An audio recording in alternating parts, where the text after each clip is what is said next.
Bonjour à toutes et à tous et bienvenue pour cette nouvelle vidéo. Panique à bord. Panique à bord parce que, comme vous le savez, et si vous ne le savez pas, je vais vous l'apprendre, cela fait depuis très longtemps que nos nations libres, comme aussi nos ennemis d'autrefois ou présents, surtout lorsque ces l'ensemble de nations possèdent l'arme nucléaire, il y a un outil en particulier dont chacun des partis aime savoir, connaître, où se positionnent exactement ces outils. Ces outils, je veux parler évidemment des sous-marins nucléaires d'attaque. Ces fameux sous-marins nucléaires, pour la plupart, les pays qui ont les technologies et les outils veulent savoir ou essayent de savoir où ils se trouvent précisément.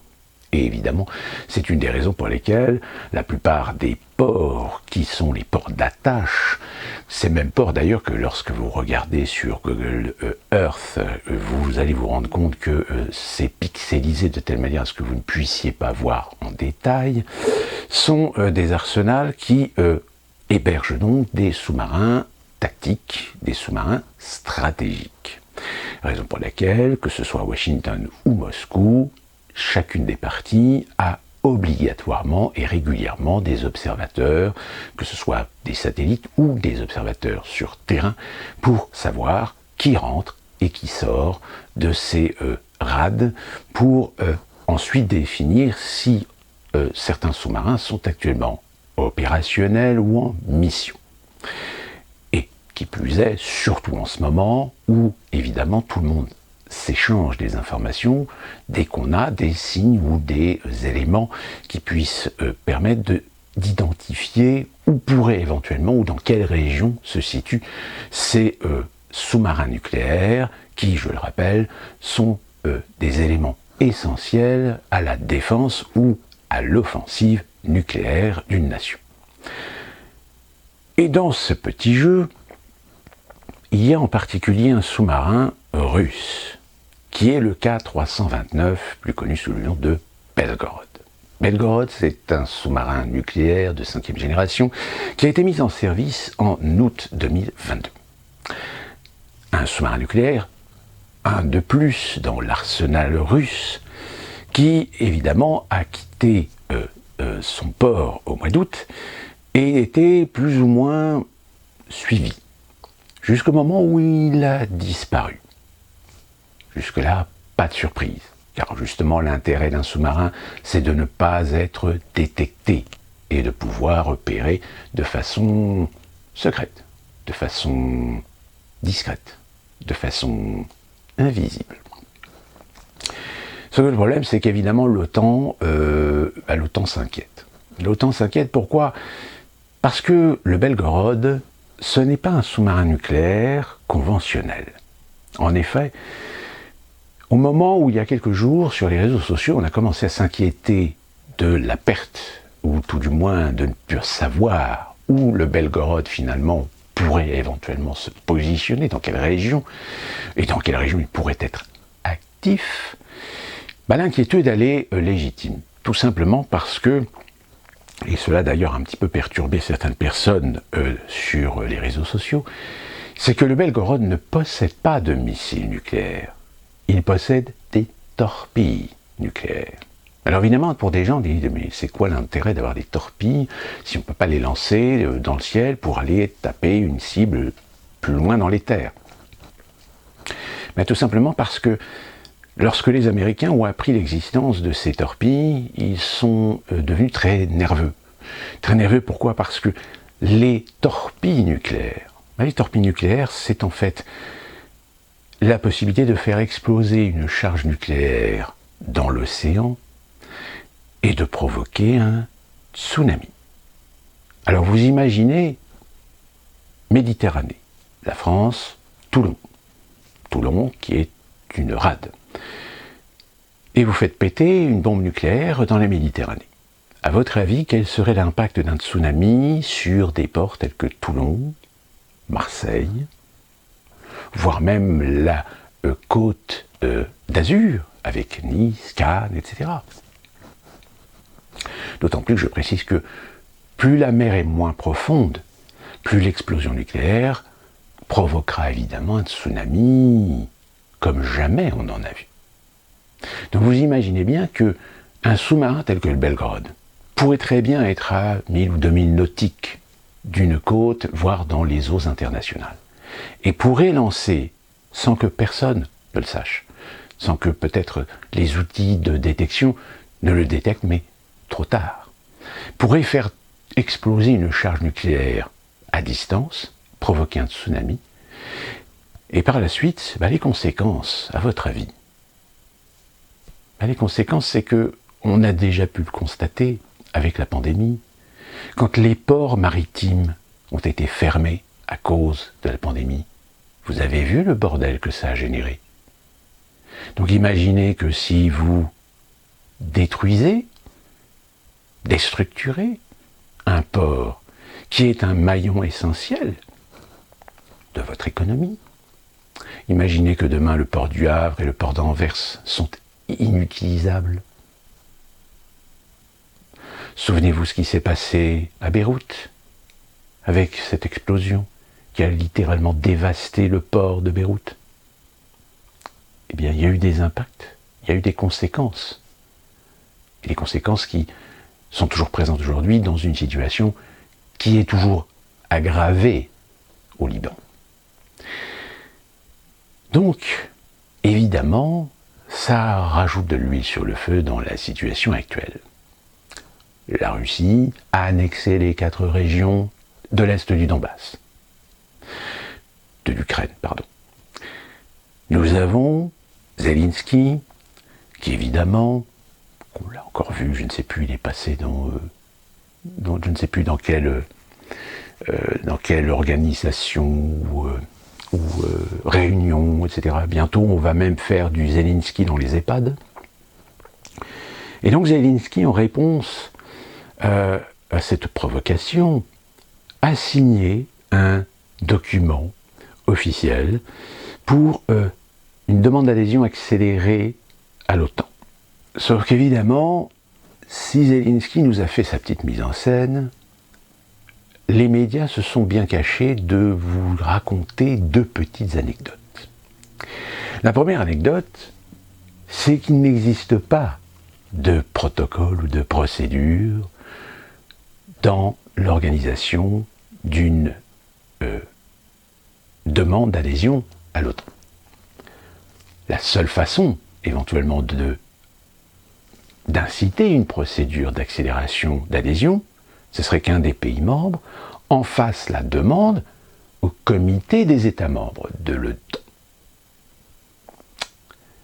Sauf que le problème, c'est quel pays pourrait éventuellement faire cela? Les États-Unis, la France, la Grande-Bretagne. Le problème, c'est qu'aucun de ces pays ne le fera. Tout simplement parce qu'ils savent que dans les autres pays de l'organisation, certains sont contre. Et la deuxième anecdote, c'est que lorsque Zelensky a fait son petit show, je peux vous garantir qu'à Washington, et plus particulièrement dans les couloirs du Pentagone, il y en a qui sont devenus furax. Furax parce que Zelensky a encore une fois de plus pris une initiative sans consulter personne. Souvenez-vous, je vous avais fait une vidéo sur savoir est-ce que Zelensky finalement n'est pas en train de connaître le début de la fin. D'ailleurs, c'est une vidéo qui a un nombre de vues assez impressionnante comparativement à la moyenne des vues de mes vidéos. C'est pour dire que peut-être cette suggestion est intéressante. Et donc, encore une fois de plus, Zelensky démontre qu'il devient parfois incontrôlable. Il a également récemment eu un propos qui a été relevé un petit peu sur Internet. Mais semble-t-il que le propos n'est pas contraire aux règles de la communauté des réseaux sociaux tels que Twitter et Facebook. Pourtant, très clairement, il le dit. Ils tueront les Russes un par un. Même si dans son ensemble de discours, il met l'accent sur les soldats russes en Ukraine. Mais le propos est bien un appel au meurtre de tous les Russes sur le territoire ukrainien. Sauf que là, les médias, et comme les réseaux sociaux, semblent avoir oublié un détail et non des moindres. C'est qu'il existe ce qu'on appelle la Convention de Genève. Cette même convention qui établit un certain nombre de règles, un certain nombre de lois, un certain nombre de principes, que même si on se fait la guerre, il y a des circonstances où, si par exemple, un ennemi décide de se rendre, eh bien dans ce cas-là, on en fait des prisonniers. Et logiquement, on n'a pas le droit de les massacrer, ou de les tuer, et de fourrer tout ça dans un charnier. C'est contraire aux lois internationales. Tout comme il est interdit de dire qu'on va tuer un par un l'ennemi. Mais ça ne pose pas de problème. Aucune réaction. Aucune réaction de Macron, aucune réaction de Biden, aucune réaction de Cruz, de Scholz. Personne n'a relevé cet élan dialectique du président ukrainien. Ce qui pose un problème assez important, c'est qu'en dehors que Zelensky, de toute façon, on va être très clair, c'est une marionnette. C'est une marionnette qui a été placée là, une marionnette qu'on a réussi à faire élire par le peuple ukrainien sur parfois des programmes ou des éléments de programme que finalement il s'est torché le cul avec une fois qu'il a été élu, à tel point que, pour preuve, c'est que lorsqu'il a été élu, lorsque la Rada et les comités ukrainiens devaient valider l'élection, ils ont fait un petit peu des pieds et des mains pour essayer de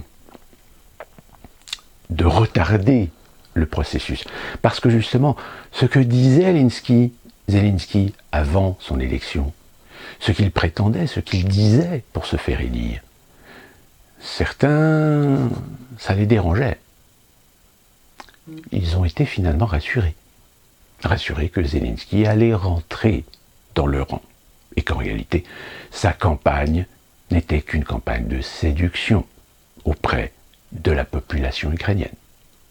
Et que finalement aujourd'hui, force est de constater que lorsqu'on reprend ce qu'il disait et ce qu'il est aujourd'hui, on peut comprendre que certains Ukrainiens considèrent que peut-être Zelensky les a purement et simplement trahis. D'autant plus trahis que on l'a obligé à ne rien faire et ne rien dire concernant l'influence des mouvements nationalistes. Je ne vais pas revenir dessus, je pense qu'on en a suffisamment dit. Le fait est, c'est que malheureusement, aujourd'hui, la situation ukrainienne est toujours en statu quo. Statu quo pourquoi ? Tout simplement parce que Poutine, sur cette partie, a gagné. Alors évidemment, pour essayer de cacher le fait qu'il a réussi à annexer 4 régions de l'Est de l'Ukraine, et que l'Occident ne se contente que de balancer, condamner, dénoncer des nouvelles sanctions qui vont être prises contre la Russie. Qu'on accentue le fait que la Chine, l'Inde sont pour essayer de pacifier la situation. Pacifier, mais en aucun cas se désolidariser de la Russie. Or, force est de constater que quand on voit certains narratifs de certains médias, on a l'impression qu'on laisse suggérer l'idée que la Chine pourrait retourner sa veste. Mais il n'en est pas. Le problème, c'est que l'Occident aujourd'hui, quel outil il a ? Quel outil de réponse il a ? Si ce n'est encore une fois de plus, donner plus d'argent à l'Ukraine. Envoyer toujours plus d'armement à l'Ukraine. Sauf qu'il y a un petit média qui récemment nous a fait un article en disant que la France, l'Allemagne, la Suède allaient de nouveau envoyé un package à l'Ukraine. L'Allemagne? C'est bizarre parce que le 28 septembre 2022, le Bundestag, donc le Parlement allemand, a été interrogé sur un nouveau plan d'aide à l'Ukraine. Le plan a été accepté par 172 voix, je crois, contre plus de 420, 450. Le Bundestag a dit non à une nouvelle aide à l'Ukraine. C'est sans doute une réponse de la démocratie allemande au message envoyé par Washington en détruisant le Nord Stream. Parce que oui, malgré les tergiversations, les gesticulations, les distorsions que certains font pour nous faire croire que c'est la Russie qui a détruit le Nord Stream 2 et 1, force est de constater que de toute façon, c'est un message. C'est un message haut et clair envoyé par Washington, non seulement à l'Allemagne, qui a osé, il y a plusieurs semaines de cela, penser pouvoir alléger les sanctions contre la Russie pour pouvoir satisfaire ses besoins de gaz, puisque je rappelle encore une fois, la Russie se doit de fournir du gaz suivant des contrats qui ont été bien établis à la base, mais c'est aussi un message que Washington envoie à tous les réfractaires. C'est-à-dire que Nord Stream 2 est en réalité une démonstration. Une démonstration de ce que Washington pourrait éventuellement faire en guise de punition envers tout pays qui pourrait éventuellement à un moment donné prendre le large de l'idéologie dominante de vouloir absolument sanctionner la Russie. C'est pas tellement l'Ukraine, non. Ce sont les actes, les décisions, les choix et les orientations qui doivent être prises contre la Russie. Et à partir du moment où vous comprenez ça, si vous avez eu le courage, la ténacité, d'écouter le discours de Poutine, qu'il a formulé aussi bien sur la place rouge pour la célébration de l'annexion des 4 régions de l'Ukraine, mais aussi le discours qu'il a tenu par la suite auprès de sa représentation, eh bien sa véhémence, son accusation claire, nette, précise envers l'Occident, sont bien la démonstration que cet événement de Nord Stream 2 est bien une signature américaine. Les Américains qui, justement, parlons-en, vous entendez certainement dans certains médias des experts, des connaisseurs, des spécialistes, on a même des généraux français qui viennent vous expliquer que l'armée russe est en déroute, que la force ukrainienne est en train de faire un mouvement de courage héroïque. Alors la réalité, je vais vous expliquer. Oui, l'armée russe est en difficulté. Elle est en difficulté pourquoi ? Tout simplement parce que les Américains ont tout simplement adopté une stratégie bien connue, qui n'est pas nouvelle. C'est-à-dire que lorsque vous voulez déstabiliser une armée, la meilleure façon de la déstabiliser, c'est de couper les têtes pensantes. Et qui dit couper les têtes pensantes ? Eh bien tout simplement organiser des structures de telle manière à pouvoir éliminer les chaînes de commandement russes. En effet, aucun média ne vous parle de ce phénomène. Beaucoup de généraux, colonels, lieutenants-colonels meurent au combat ou meurent dans des circonstances un peu étranges. Une des raisons pour laquelle aujourd'hui Poutine est confronté à un problème, c'est qu'il a une sorte de peur qui s'installe dans sa chaîne de commandement, parce qu'aujourd'hui, ils le savent, les Américains sont en train tout simplement de mettre en place une stratégie de la peur auprès du commandement de l'armée russe. Une peur légitime, puisque ça fait plusieurs généraux, plusieurs officiers supérieurs qui se font éliminés. Et du fait, ce retrait des positions russes, pour laquelle évidemment l'armée ukrainienne en a profité.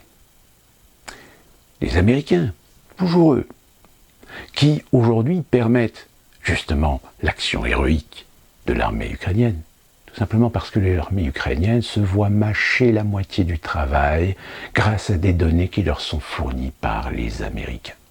En effet, les Américains mettent à disposition de l'armée ukrainienne, ou tout du moins de la stratégie ukrainienne, leur technologie satellite, d'information numérique, d'information de cyberattaque, d'information de terrain.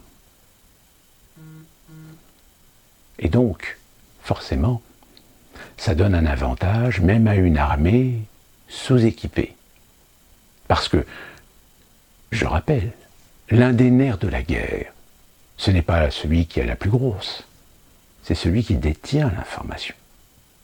Si vous maîtrisez l'information, si vous détenez l'information, si vous arrivez à anticiper, voire savoir ce que l'ennemi va faire, eh bien forcément, ça vous donne un avantage.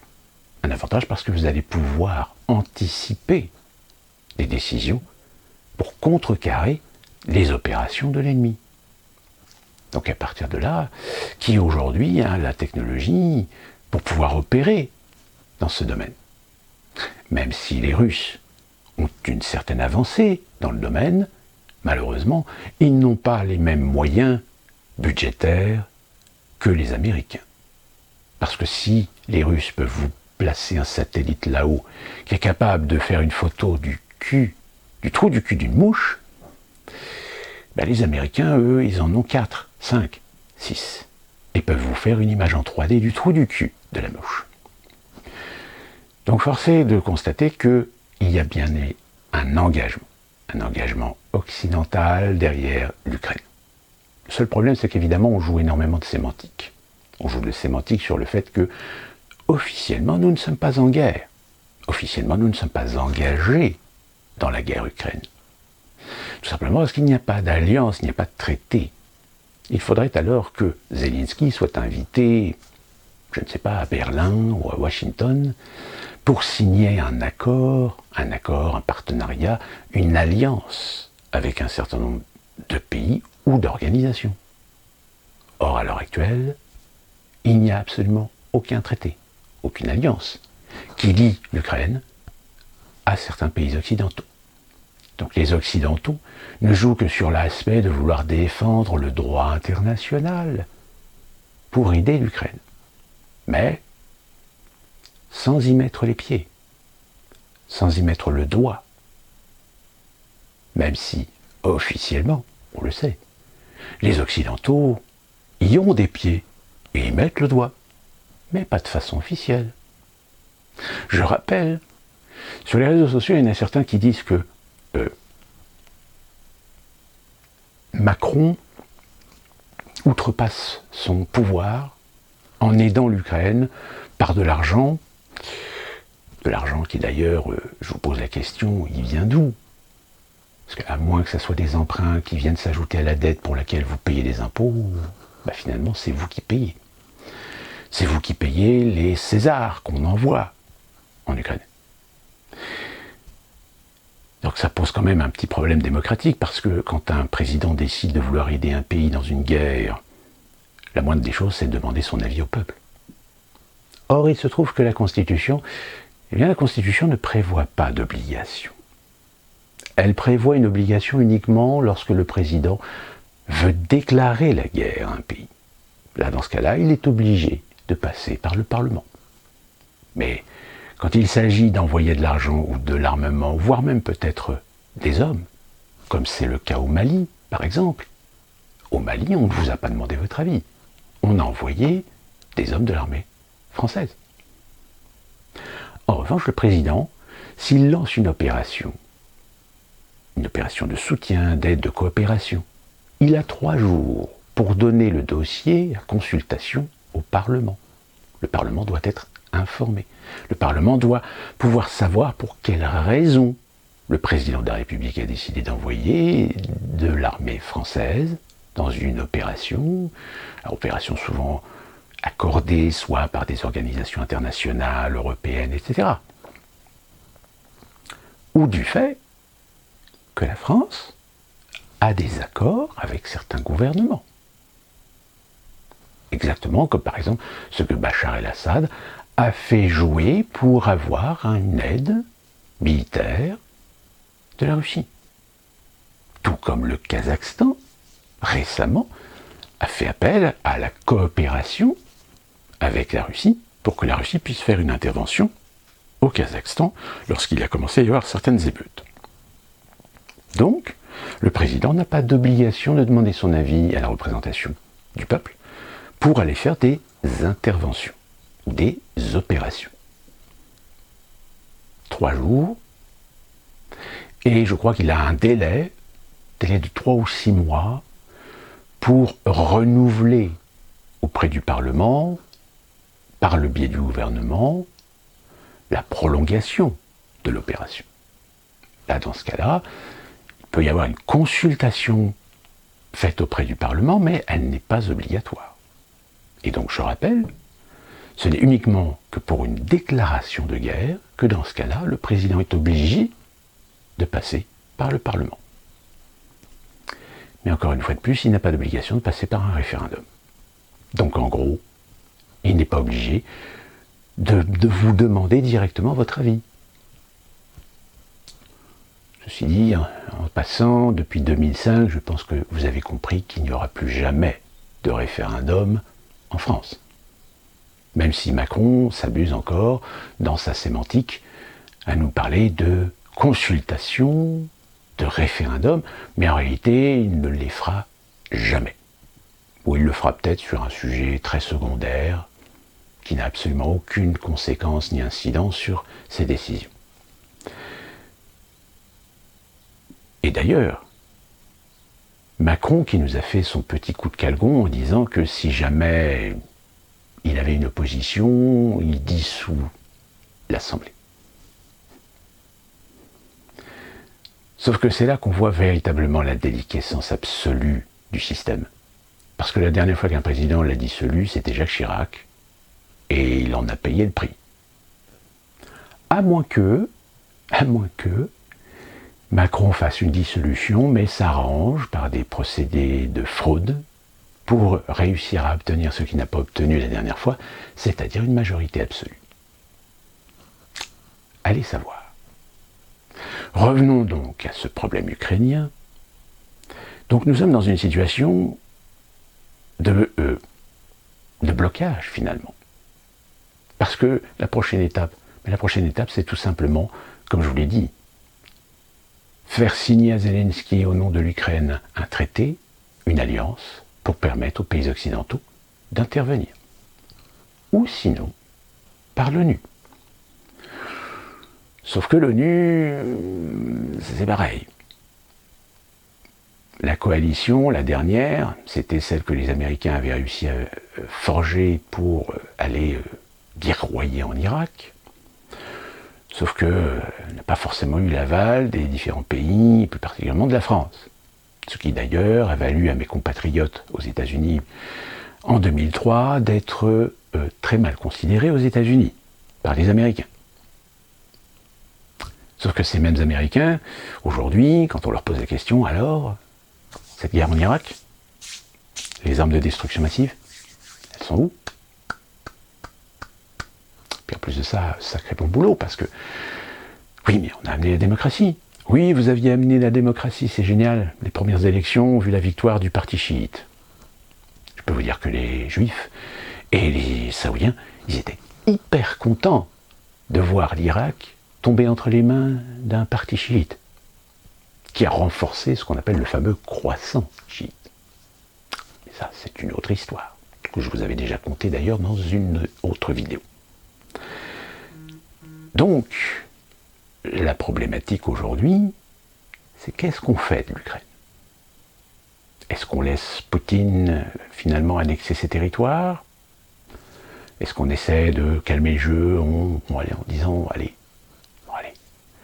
là, on est confronté à un tsunami financier qui va nous tomber dessus, donc si vous comprenez, on ne va peut-être pas pouvoir avoir le temps de gérer cette affaire. C'est d'ailleurs dans cet ordre-là que Elon Musk est venu ramener sa fraise et qui vient de se faire allumer par tout le monde. Sauf qu'on sent bien que la véhémence des représentants, des défenseurs de l'Ukraine est de moins en moins soutenue. Preuve en est, Biden. Biden qui sait qu'il y a le midterm qui arrive au mois de novembre. Biden qui a fait un récent déplacement en Floride, suite à la catastrophe avec l'ouragan Yann. Pas un mot sur l'Ukraine, pas un mot sur la Russie. On a même récemment Biden qui nous a tenu un discours particulier, étrange. Alors, pareil, le problème avec Biden, c'est que vu que c'est un vieux monsieur, vu qu'il nous a fait la démonstration que de temps en temps, il perdait un petit peu les pédales, on pourrait éventuellement mettre ça sur le compte de sa sénilité. Et d'une manière générale, ses services de communication, la Maison Blanche, même sa porte-parole, sont parfois très clairement dans une situation où on les voit ramer un maximum pour essayer de récupérer la merde. Et pour ce qui concerne la France, ça c'est une question que je pose de plus en plus aux gens. Cette question c'est jusqu'où vous êtes prêts à aller pour l'Ukraine? Et plus particulièrement envers ces gens qui affichent leur petit drapeau ukrainien, qui soutiennent l'Ukraine, qui détestent Poutine, les Russes. Je leur pose souvent cette question. Je dis, mais jusqu'où vous êtes prêts à aller pour l'Ukraine? Est-ce que vous êtes prêts à abandonner vos libertés? Est-ce que vous êtes prêts à accepter de vous prendre une bombe nucléaire sur le coin de la tronche? Est-ce que vous êtes d'accord que la France s'engage dans une guerre contre la Russie? Posez la question. Et bien là, souvent, ça bug. Ça bug parce que ces gens-là, finalement, sont dans la véhémence par sentiment, par sensiblerie, mais n'ont absolument aucun raisonnement. Et quand on les met devant le fait accompli que une guerre, c'est une guerre, hein, donc à un moment donné, vous faites un parti pris. Vous êtes soit pour l'un ou pour l'autre. Mais vous ne pouvez pas jouer la carte en disant oui, enfin, calmons le jeu, ce qui n'est absolument pas le discours actuellement. On sent bien que on veut vraiment installer de la russophobie, on veut absolument imprégner la population que le russe, c'est l'ennemi, c'est le diable, c'est le démon. Donc quand on en est réduit à faire ça, c'est qu'on cherche une confrontation quelque part. Que ce n'est pas juste que Poutine, que c'est bien autre chose. Qu'est-ce que pourrait être cette chose? Qu'est-ce qui pourrait être sous-jacent à ce conflit? Peut-être une crise économique majeure. Peut-être le fait que nos globalistes, mondialistes, deviennent impatients d'installer leur nouvel ordre mondial et qu'ils n'ont plus le temps d'attendre que ça se fasse de façon progressive. Que nous avons déjà des indices de ces gens avec le dernier forum de Davos dont je vous ai parlé, où là, ça s'est littéralement désinhibé.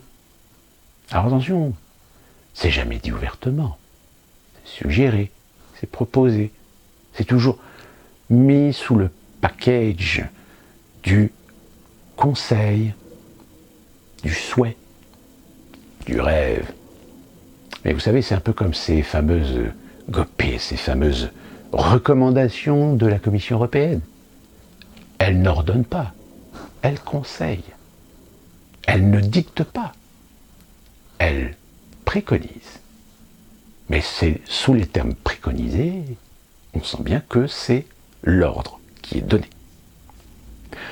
Pour rappel, je rappelle qu'en France, vous n'avez plus la souveraineté monétaire, puisque vous avez l'euro. Vous n'avez plus la souveraineté budgétaire, puisqu'en 2016, La France a rendu la carte bleue et le chéquier à la Commission européenne de Bruxelles. Donc, encore une fois, c'est pas Bruxelles qui donne les ordres. Mais on doit suivre les recommandations de Bruxelles. Et que si on a le malheur de ne pas suivre les recommandations, voire même lorsqu'on va présenter notre budget à la Commission européenne, et oui, comme je vous dis, perte de souveraineté. C'est-à-dire qu'on va aller voir le professeur lui montrer sa copie. Et le professeur va juger votre copie. Il va dire, ouais, c'est bien ou c'est pas bien. Et si la commission dit, c'est pas bien, il faut revoir la copie. Non mais attendez, excusez-moi, mais la France, on est un pays souverain ou pas? Est-ce qu'on a le droit de faire ce qu'on veut ou pas? Ben non, parce que vous êtes dans l'Europe. Donc si vous voulez qu'on construise l'Europe, il faut être cohérent, il faut être harmonisé. Donc il faut suivre la voie de son maître. Et vous n'avez, dans certains endroits, plus la souveraineté même parlementaire. Puisque je rappelle, certaines régions françaises ont signé des accords avec la Commission européenne et l'Union européenne pour recevoir dans certains domaines leurs ordres directs. En échange, évidemment, de certaines subventions. Vous savez, ces mêmes subventions que l'Écosse a reçues de l'Union européenne. Et la raison pour laquelle l'Écosse était très en colère de voir la Grande-Bretagne décider le Brexit. Donc c'est la déliquescence même de la souveraineté des nations. De toute façon, je pense que là, avec l'inflation, et vous allez voir, ça va empirer, tant que l'euro restera en dessous du dollar, je pense que la situation va s'aggraver. Vous avez surtout le problème énergétique. Mais ça, je ne vais pas revenir dessus. Sur le plan électrique, on aurait pu très bien s'en sortir si on n'avait pas accepté les conditions de l'Union européenne pour appliquer la loi du libre marché avec notre production énergétique électrique, qui aurait pu très bien nous suffire et nous contenter pour affronter la situation. Ce qui fait que d'ailleurs, pour l'instant, vous avez des tas de professionnels qui sont en train de mettre la clé sous la porte parce que les prix qu'on leur propose pour le kilowattheure, c'est pas possible. C'est-à-dire que c'est quoi l'intérêt d'avoir une activité professionnelle si vous sortez plus d'argent que vous n'en gagnez? Voilà, je veux dire, il y a un moment donné, il y a quand même des gens intelligents qui disent bah non, stop, on arrête.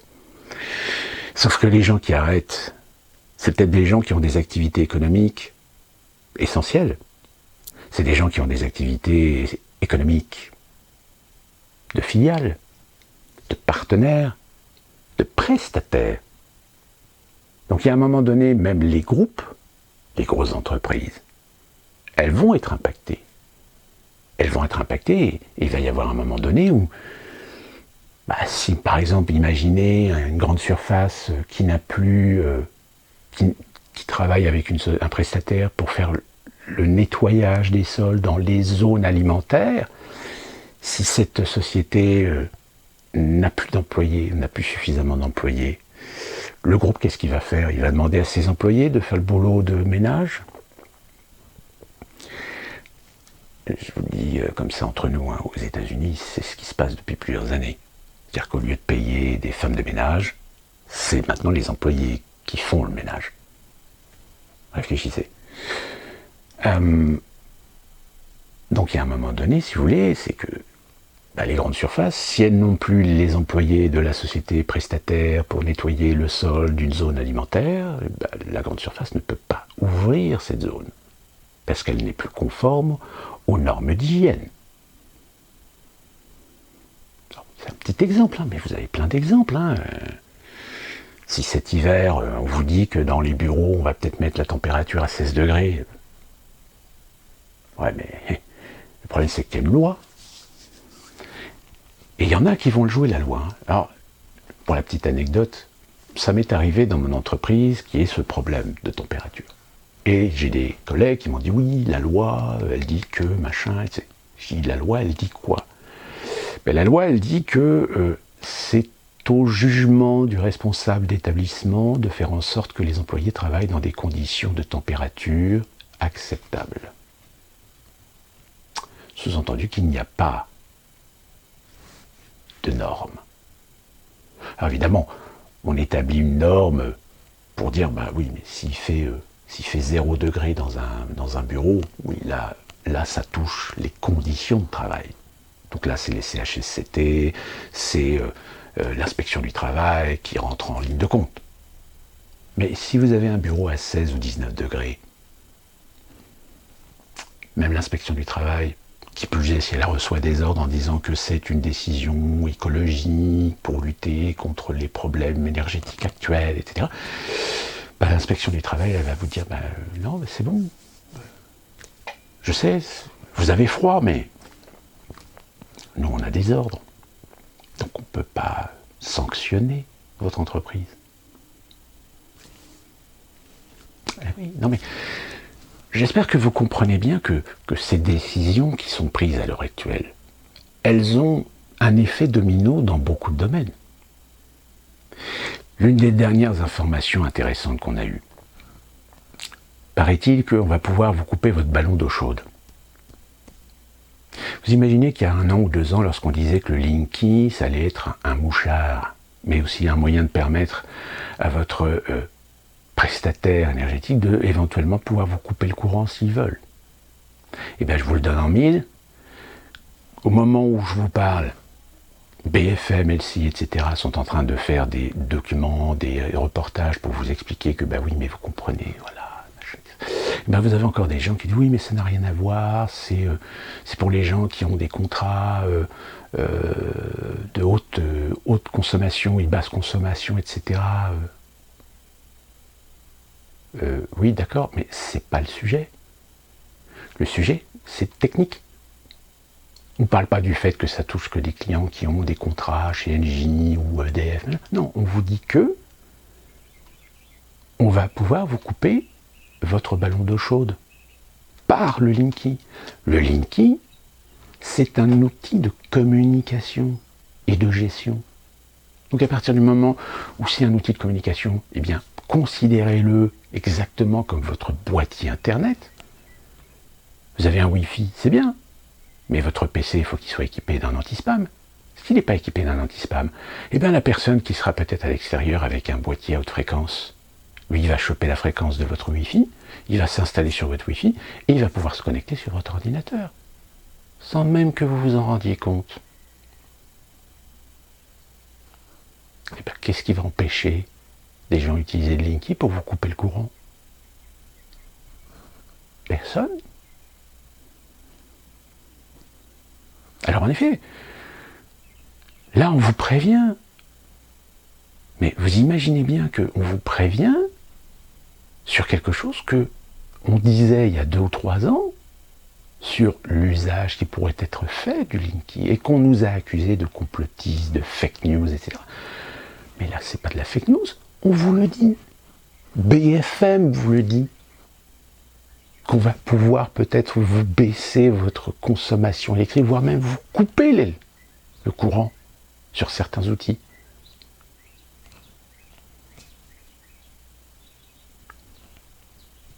Mais non, je peux vous garantir qu'actuellement sur Internet, il y en a qui sont là en train de vous rassurer, mais non, c'est pas vrai, c'est parce que c'est concerne des contrats, EDF, basse consommation, etc. Tout ça pour dire que finalement, moi je trouve un point commun à tout cela. C'est ce que je dis depuis pas mal de temps maintenant, c'est la déliquescence du système. Déliquescence du système, comme je viens de vous le dire, parce que le nouvel ordre mondial n'attend plus. Parce qu'il y a une crise économique majeure qui est en train de s'installer progressivement. Crise économique, sociale, politique, monétaire, qui fait que de toute façon, il y a un moment donné où les gouvernements, les personnes que vous élirez, que ce soit présents ou futurs, n'auront pas les outils pour résoudre ou résorber les impacts que vont avoir ces différents phénomènes et ces différents événements. Et donc, pour préserver leur pouvoir, pour préserver leur levier sur les peuples, sur les nations, eh bien, les mondialistes, les globalistes, occidentaux, en grande majorité, veulent absolument soumettre l'ensemble du monde pour pouvoir construire leur fameux ordre mondial. Force est de constater qu'évidemment, les réfractaires, et encore, réfractaire est un bien grand mot, si la Russie est évidemment une cible qu'il faut absolument dompter, ce n'est pas le cas de la Chine. Parce que la Chine à terme, on finira bien par l'amadouer. On finira bien par y trouver des intérêts avec elle. Parce que elle a soif. Elle a soif d'argent, elle a soif de croissance, elle a soif de capital. Et ça, éventuellement, on peut lui offrir. Moyennant un accord, moyennant... Sauf que pour ça, il va falloir se débarrasser aussi d'un autre acteur. Un acteur essentiel, qui est un outil, qui est un appareil, qui est un exécutant. Et là, je vais peut-être vous étonner. Mais cet exécutant, il s'appelle l'Américain. Parce que oui, ce n'est pas les Américains qui ont les pleins pouvoirs. Ce ne sont pas eux qui veulent installer le nouvel ordre mondial. Eux ne sont que des contributeurs. Au même titre, par exemple, que des gens comme Bill Gates, que certains vous font passer pour être le seigneur absolu. Alors qu'en réalité, Bill Gates, lui aussi, ce n'est qu'un pion.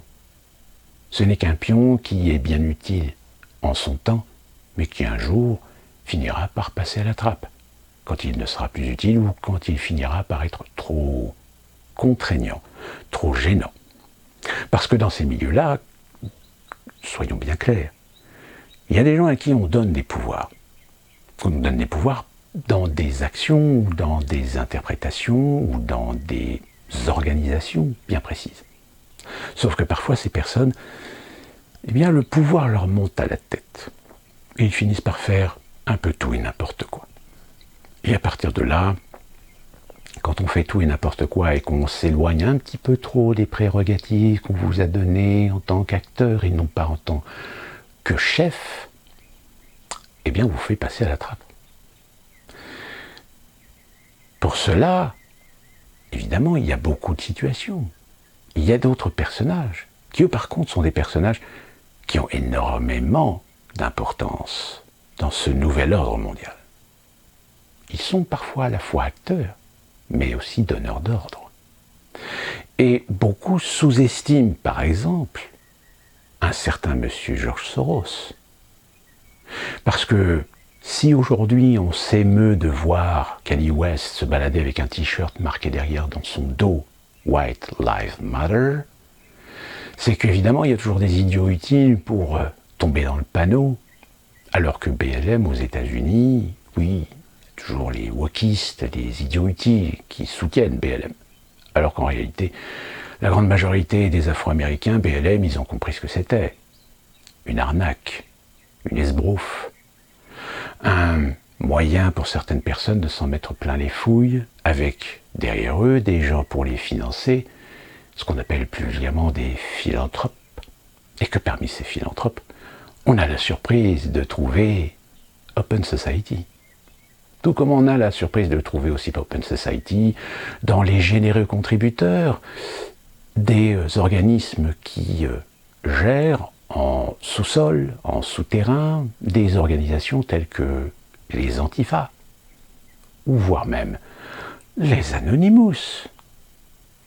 Souvenez-vous, toutes ces organisations, tous ces mouvements médiatisés, qui ont leur présence dans les médias, dans les sites internet, etc., c'est parce que ce sont des organismes qui sont très loin de ce qu'ils prétendent être. Parce que si c'était des organismes vraiment révolutionnaires, réfractaires, pensez bien que les autorités auraient déjà fait en sorte de les faire taire, de les faire disparaître. Comme c'est d'ailleurs le cas de certains organismes qui, eux, ont peut-être en effet la prétention d'être indépendants.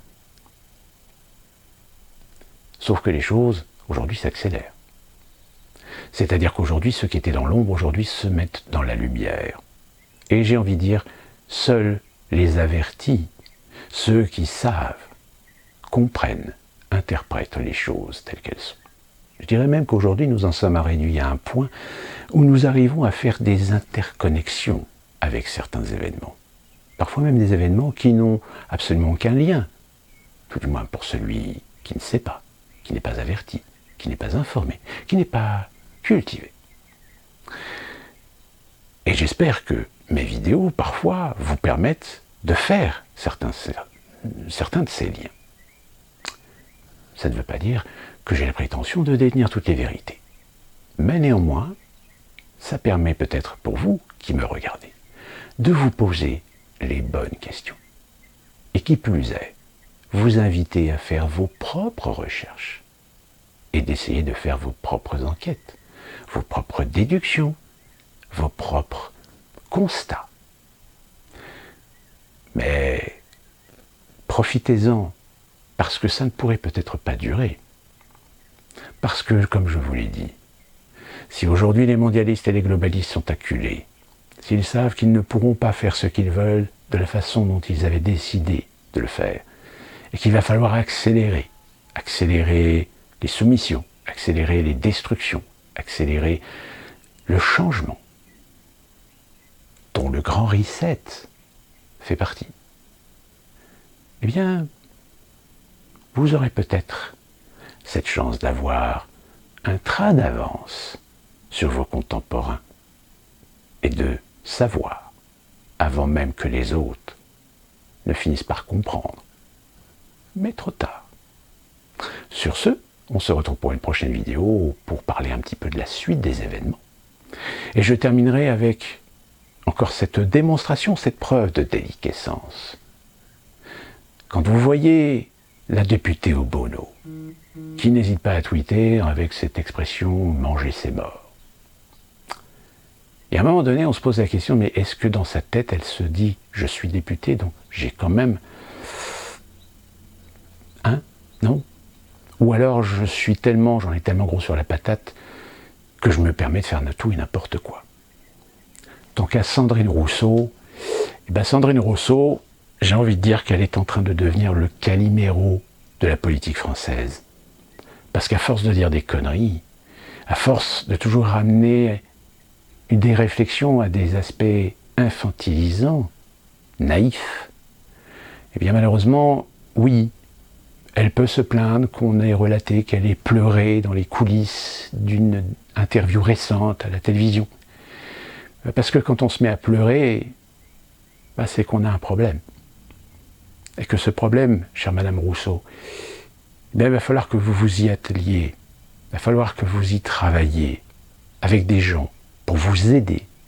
Parce que même si vous êtes dopé des meilleures intentions qui soient, même si vous êtes une humaniste convaincue, force est de constater qu'il va falloir que vous soyez très attentif, que vous surveilliez votre langage, la façon dont vous exprimez les choses.